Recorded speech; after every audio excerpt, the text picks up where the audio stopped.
Am 9. Januar 2023 begann unser großes Abenteuer, die Fahrt zu den Elefantenfelsen.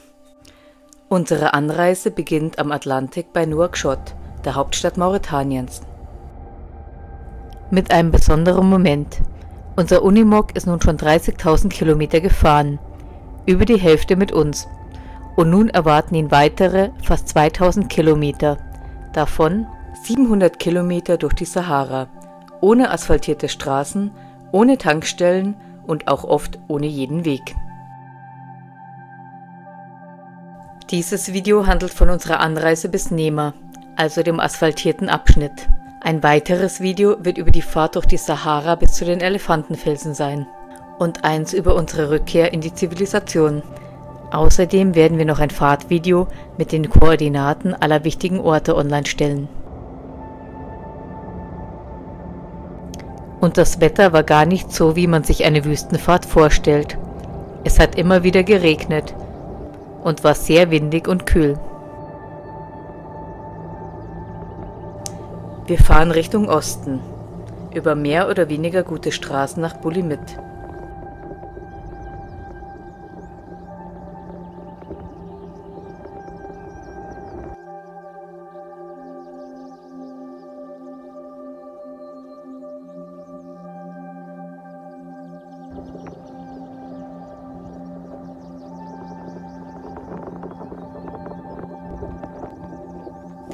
Am 10. Januar erreichen wir am späten Nachmittag Alek.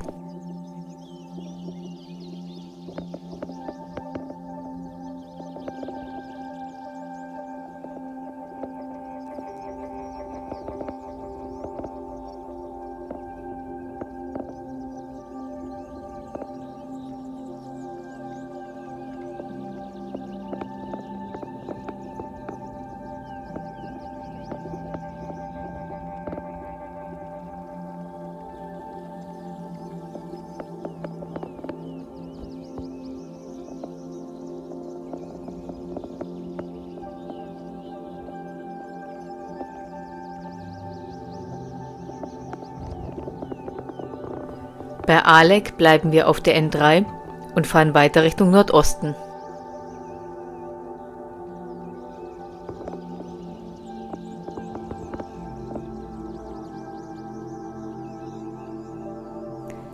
Wir übernachten abseits der Straße zwischen blühenden Akazien und Dromedaren.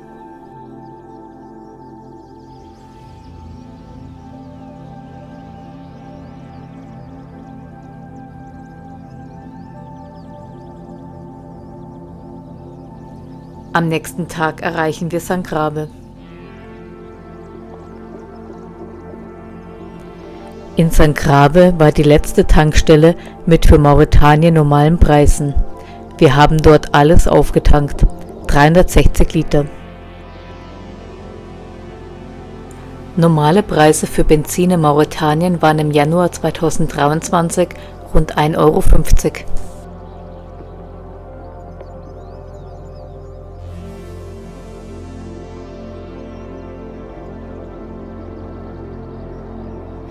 Kurz nach Sangrabe teilt sich die Straße. Die nördliche führt nach Tijiksha. Aber wir halten uns südlich nach Kiffa.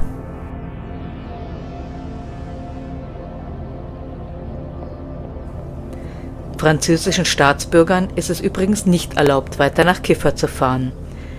Deswegen wird zwischen Nouakchott und Sangrabe bei den Polizeikontrollen auch sehr intensiv nach der Nationalität gefragt.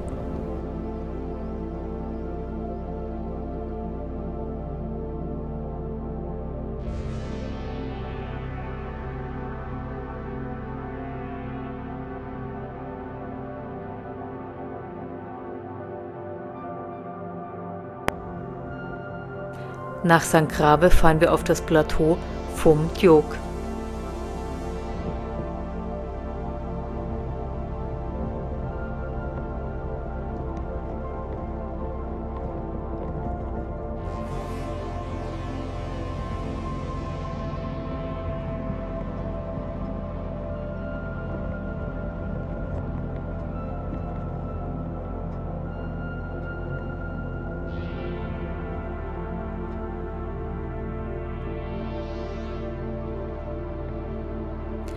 mit einer beeindruckenden Aussicht über die umgebende Landschaft.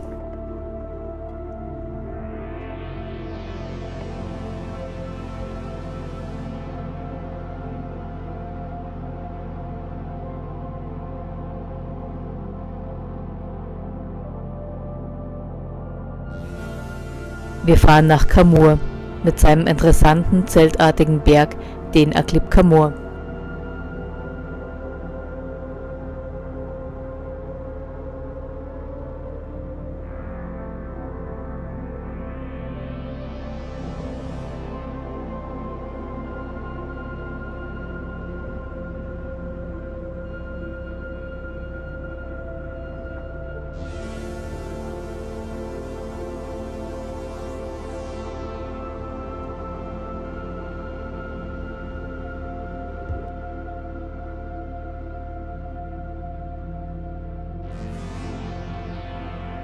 Die Landschaft ändert sich.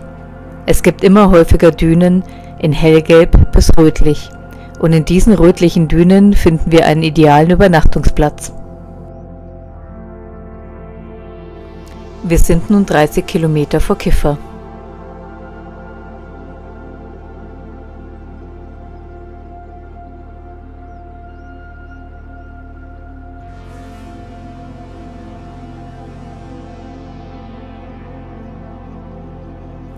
Am nächsten Tag erreichen wir Kiffer und folgen der N3 weiter nach Osten. In Kiffer war für uns die letzte Tankstelle, die Benzin hatte, allerdings sehr teures. Aber wir nutzen jede Gelegenheit, Benzin zu kaufen, solange es noch welches gibt.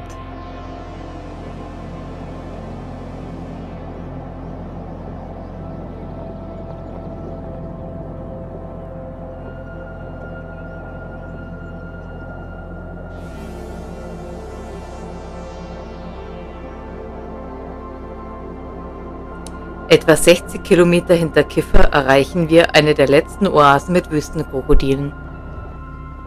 Wir verlassen die N3 und fahren einige Kilometer Piste bis zu einem Plateau.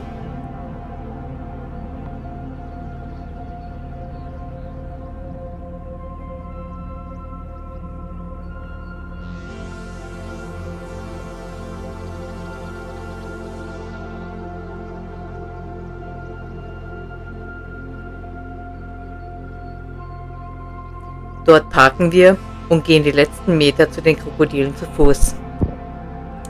Sicherheitshalber bleiben die Hunde am Auto zurück. Sie kennen die Gefahr von Krokodilen nicht und wir möchten kein Risiko eingehen mit unseren wasserliebenden Hunden.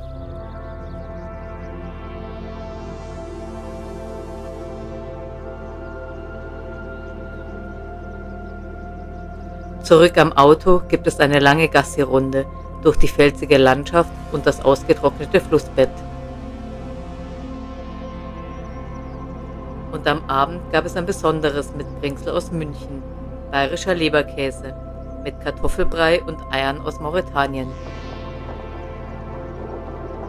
Am 13. Januar, dem 4. Tag unserer Reise, kamen wir zur beeindruckenden Felsformation, kurz vor Aïn El Atrouss.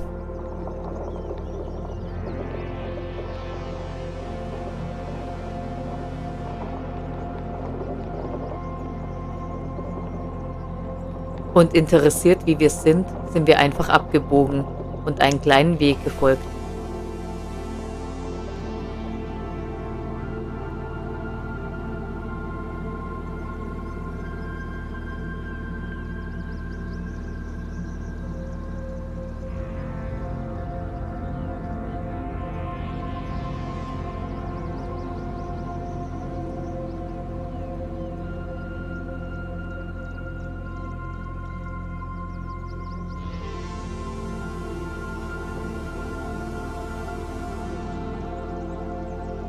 Unsere Neugierde wurde belohnt, mit eindrucksvollen Felsformationen und Felsfenstern. Leider war unser Ziel ein anderes, und so wurde es nur ein kurzer Besuch, bevor es weiter nach Aïn El Atrouss ging. Vorbei an weiteren imposanten Felsformationen zu beiden Seiten der N3. Die meisten Tiere in Mauretanien laufen übrigens ohne Hirte durch die Gegend. Sie kennen Straßen, das bedeutet aber nicht, dass sie einem Auto oder einem LKW aus dem Weg gehen. Meist laufen sie vollkommen unbeeindruckt weiter oder bleiben stehen. Die Ausnahme bilden meist jüngere Tiere, aber bei den Geschwindigkeiten, die wir im Cabrio fahren, besteht keine Gefahr für die Tiere. Bei LKWs ist das allerdings anders. Diese Route ist Hauptverbindungsstrecke nach Mali und die riesigen LKWs bremsen nicht. Wahrscheinlich können sie es gar nicht, bei manchem spät entschlossenen Tier. Und so trifft man immer wieder auf Kadaver von Ziegen, Hunden, Eseln, Rindern und sogar Dromedaren am Straßenrand.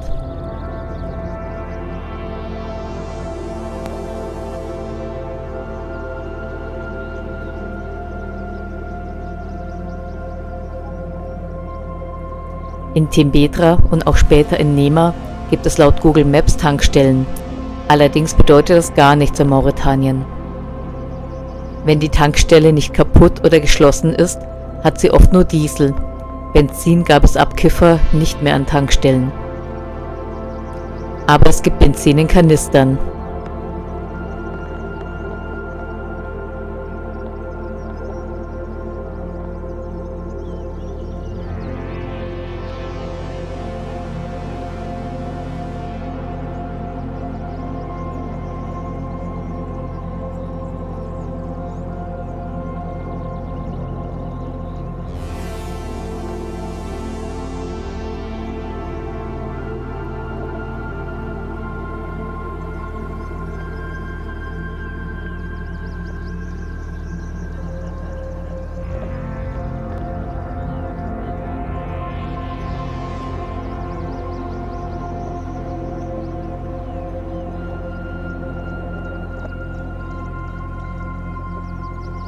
In vielen Dörfern sieht man diese Schilder und ja, sie stehen leider nicht grundlos am Straßenrand.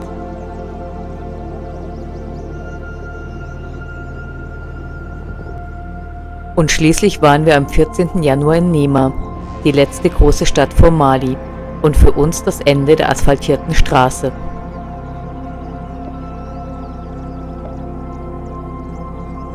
Ab nun geht es nicht mehr nach Osten, sondern Richtung Norden nach Vallata.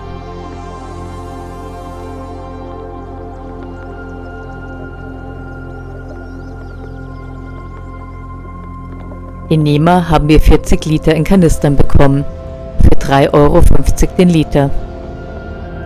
Es gab zwar Tankstellen, sogar für Benzin, aber es war keins verfügbar, außer in Kanistern.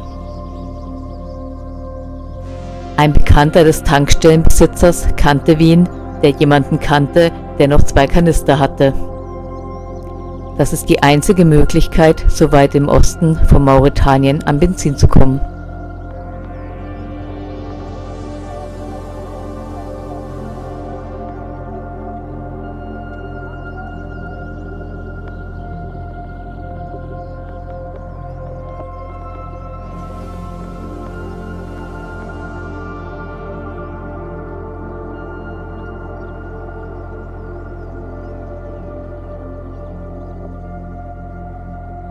Wir fahren noch ein kurzes Stück weiter Richtung Mali und biegen dann oben auf dem Plateau nach Norden ab.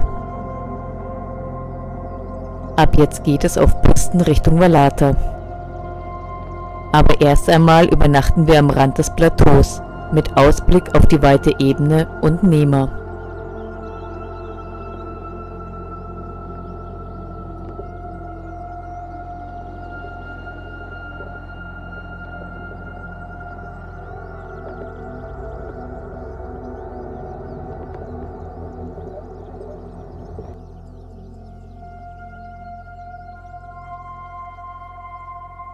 In der Abendsonne zog eine große Herde Dromedare vorbei.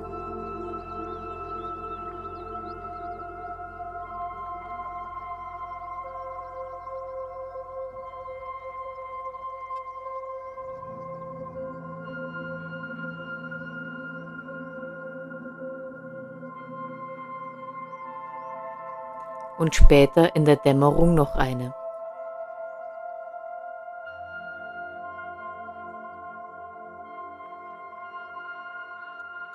Am Morgen ging es für sie wieder aus der Stadt in die einsamen Weiten der Wüste. Und auch für uns. Ab nun gibt es nur noch Pisten.